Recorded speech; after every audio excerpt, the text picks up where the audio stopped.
جب قرآن کے سمندر میں ڈوبتے ہیں، غوطہ زن ہوتے ہیں، جب غواص بن کر اس کی گہرائی میں اترتے ہیں تو ایک ایک سیپ ایک موتی لے کر بیٹھا ہے۔ قرآن کی گہرائی میں جب قاری اترتا ہے، کبھی مقامات کے ذریعے سے، کبھی لہجات کے ذریعے سے، کبھی ترنم کے ذریعے سے، کبھی تغنم کے ذریعے سے، کبھی اتار اور چڑھاؤ کے ذریعے سے، کبھی آواز کے زیر و بم کے ذریعے سے، کبھی فکر کی وادی میں اترتا ہے، کبھی ذکر کی وادی میں اترتا ہے، کبھی تعقل کی وادی میں اترتا ہے، کبھی تذکر کی وادی میں اترتا ہے، کبھی تدبر فی القرآن کی وادی میں اترتا ہے، اور کبھی عرفان القرآن کی وادی میں اترتا ہے۔ جب وہ غواص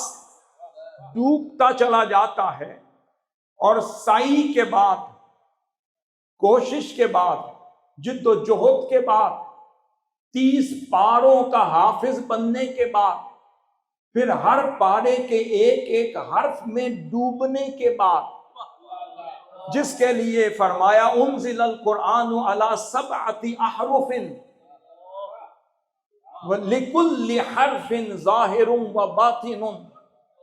کہ وہ قرآن تو 7 حروف یعنی 7 لہجوں میں، 7 قراءات میں نازل ہوا ہے، اور ہر حرف کا ایک ظاہر ہے اور ایک باطن ہے۔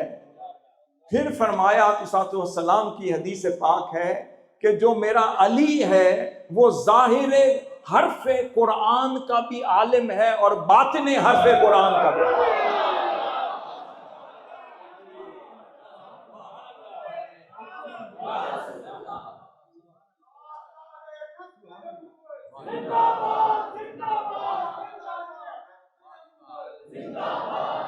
جب فرمایا انا مدینۃ العلم وعلی بابھا، تو بھائی مدینہ علم کے سمندر میں کسی نے ڈوبنا ہو تو باب علم کے بغیر کوئی جائے گا تو چور ہوگا،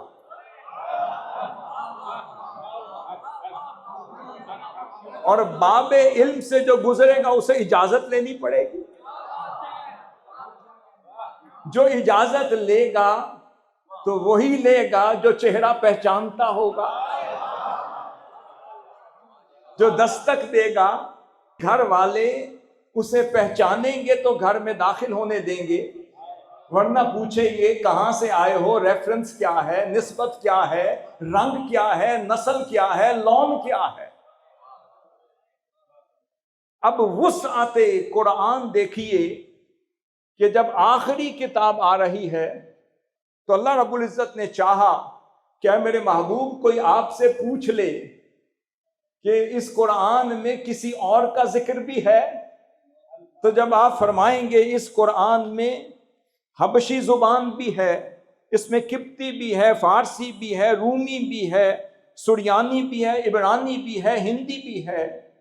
تو پھر کوئی یہ پوچھ سکتا ہے یہ بولتا کون ہوگا؟ تو پھر حضور نے فرمایا ہوگا وہ جو مجھ سے پہلے اس کی الوہیت کا پیغام لے کر آتے رہے، وہ جو زبانیں بولتے رہے، اللہ رب العزت نے اس آخری کتاب میں سب کے نور کو جمع کر کے مجھے عطا کر دیا۔